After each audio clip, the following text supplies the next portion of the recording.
students, that day we learned the first two stanza of the poem The Schoolboy.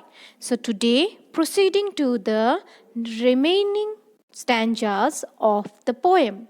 So to that day we learned that how the poet loves the summer morning and the skylarks singing in the summer morning, and he likes to enjoy the summer morning and he does not want to go to the school. So let's move on from the third stanza.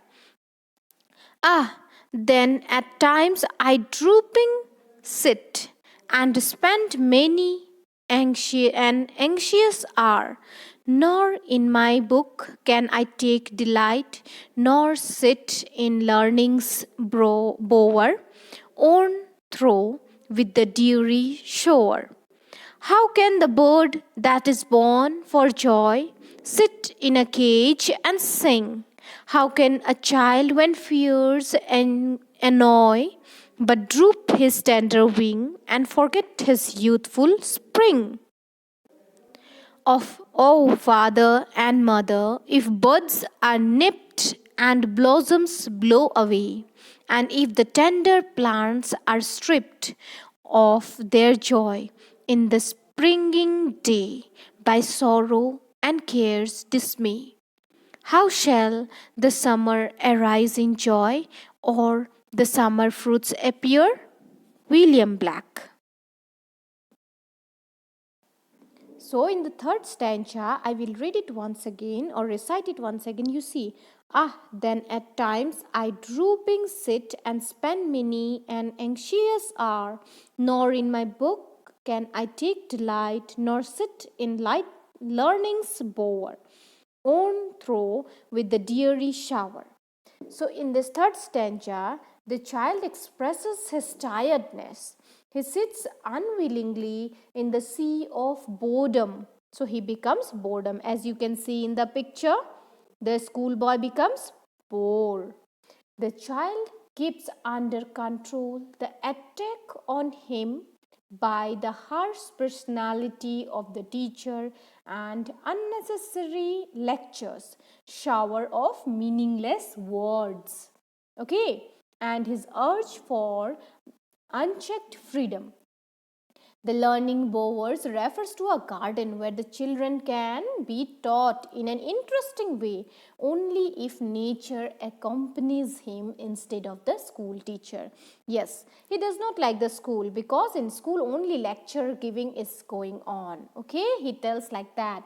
He loves the learning bower, means a garden where the teacher is not there but the nature teaches him. Okay. So, in that manner, he wants to enjoy the nature, he wants to learn from the nature in this stanza. It's mainly referring to. Now, moving on to the fourth stanza. How can the bird that is born for joy sit in a cage and sing? How can a child, when fears annoy, but droop his tender wing and forget his youthful spring? See, in this stanza, basically the poet wants to say that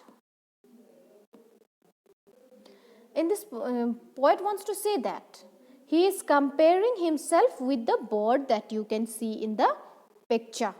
Okay, the poet compares a child with a picture, himself with the picture. According to his view, a bird which is born cheerful and fun-loving can never sing sweet song if caged. If it is under the cage, it can never sing sweet song because it is under the bondage, it is under the slavery.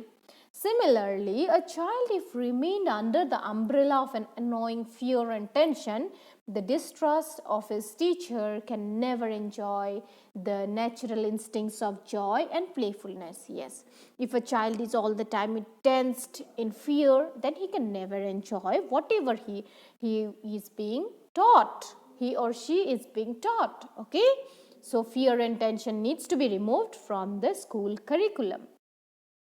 Indeed, a world full of rigid course of discipline will ruthlessly take away the beautiful springs, the childhood days of a person's life.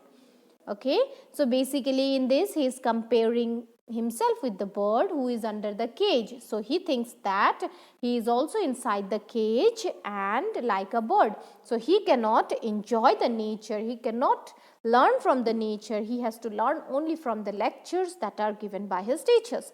And the fear, tension that he has, it's all there, so he cannot even breathe properly.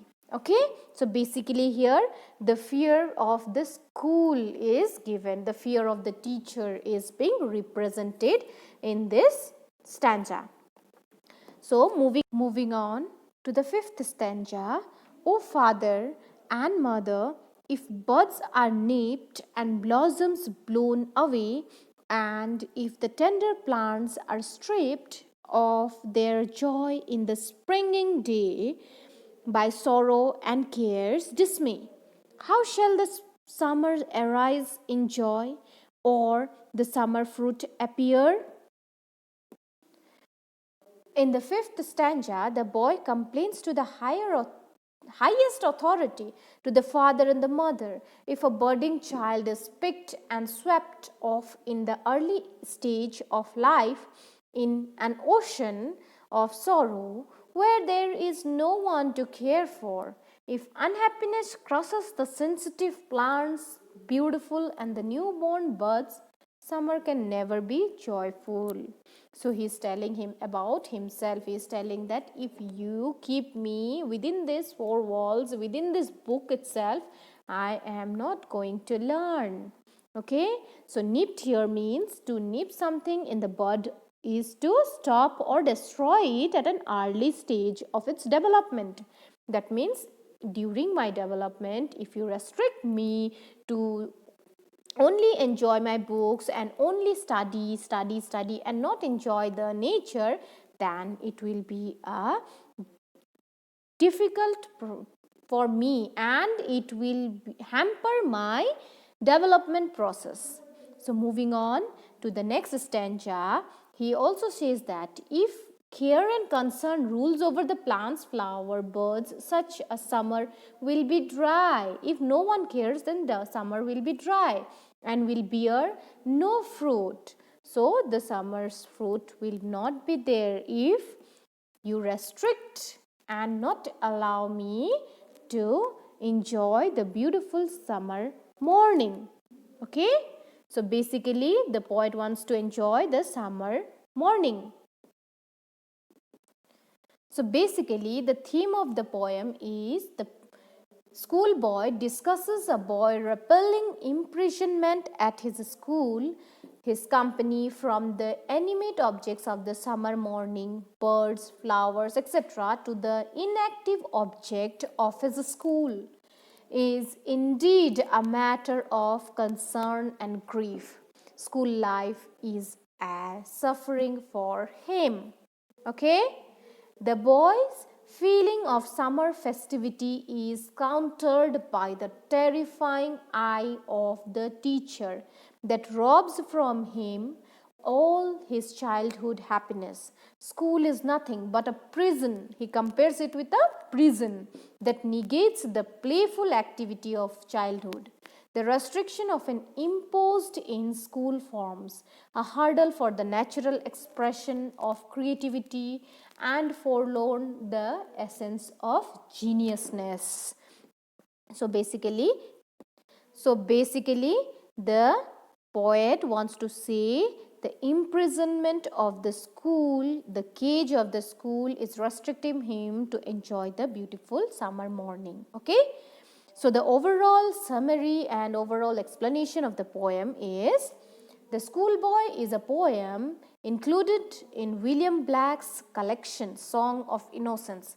It is told from the perspective of a young boy going to school on a summer day. As you can see in the picture, the boy loves summer morning, but he had to go to school unwillingly.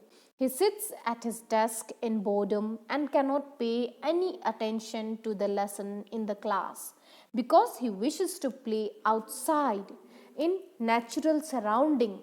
In the fourth stanza, the speaker asks, how can the birds that is born for joy sit in a cage and sing? Here the author has compared young children so full of energy and happiness to songbirds who deserve to free and play on the winds. But like songbirds trapped in a cage, children are trapped in a classroom, cannot express themselves, cannot capitalize on all the excess energy, and therefore their potential gets wasted. Okay, neeped means wasted. The speaker addresses the parents in the final two stanzas, asking how, if the birds are nipped and if the tender plants are stripped of their joy, how shall the summer fruits appear? Say, if you cut or if the birds are destroyed, then the fruits will not come out.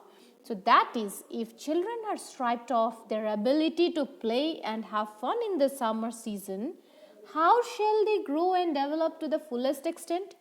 How shall there be the all-round development of the child if the child is restricted and all the time in fear and tension of the school? This poem is all about allowing the children to be children, allow them to play and run outside, experience the beauty of the nature, enjoy the benefits of the nature and of the seasons. This practice is equally as beneficial to them as academic learning. So children, along with the academic learning, you should also learn from the nature. The harmonious living that exists in the nature can be learned from the nature. So children, do observe the nature around you, the birds around you, the animals around you, and do learn from them as well, along with learning from the books itself. So basically this poem is all about learning from the nature, the different ideas that we get from the nature, the different knowledge or the different wisdom that we get from the nature needs to be learned by the children along with their books or textual learning. Okay students, so with this I end my video here. Thank you.